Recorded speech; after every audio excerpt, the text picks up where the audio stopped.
Well, Coach, I'm about to kick it off here next week, opening up with Robert E. Lee. I know probably last year, your first year at Dorchester Academy, did not have the kind of record that you were comfortable with coming up through this program. I guess kind of talk about your expectations for this season. Well, our expectations this year are a lot higher. Last year going into the season, we weren't sure what to expect.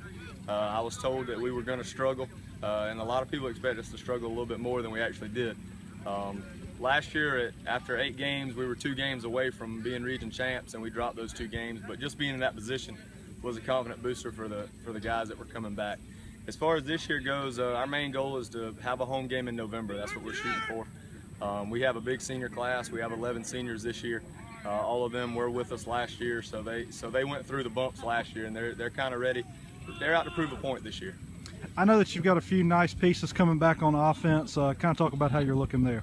Sure. Well, Harley Bizarre, the quarterback, he threw for about 1,500 yards last year, which is probably more than most quarterbacks at Dorchester have thrown for in quite some time. He's coming back. He's a dual threat guy.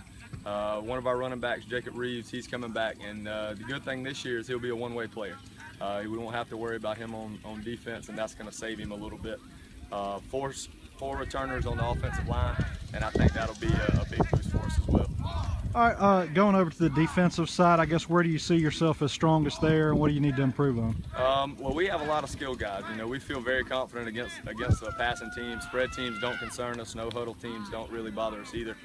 We don't huddle on defense, and so it makes it easy to go against those no huddle teams.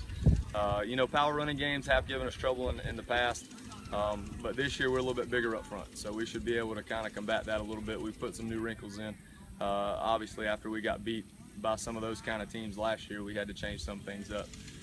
But we also have 5 guys that will be playing one way on defense, so that'll in itself will help. Yeah, your numbers seem very good for a Class A team. I guess what do you attribute that to? Well, we're at 27 kids right now, and only 2 of those are freshmen. That's the only downside of our numbers right now, and one of those freshmen looking like he'll probably start. So with 27 guys, 2 being freshmen, you know, we're excited about how many upperclassmen we have, but at the same time, we know we'll lose 11 of them after the season. We picked up some kids in the junior class, and that's really helped that class out and makes us feel a little bit better about the future.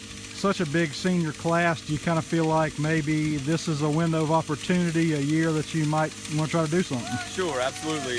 You know, anytime your quarterback's a senior, I think you feel like you got leadership in the huddle, and you expect to have a big year with him back there.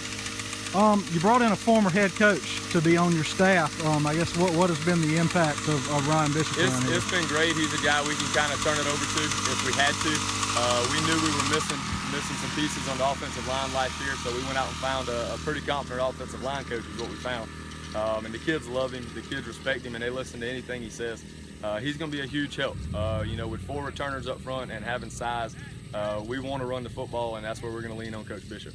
All right, lastly here, as we get into your schedule, I guess how do things kind of set up for you? Well, I know you obviously you want to take them one at a time, but anything that's circled or a stretch of games or anything like that? Well, you know, I'm willing to argue with most people that our first 3 games are 3 of the toughest in Skeeza. We feel like if we can get through those 3 games into region play, we'll do fine.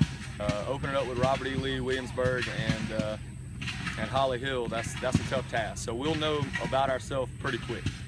We figure if we can get into region play with a winning record, then we'll be sitting pretty.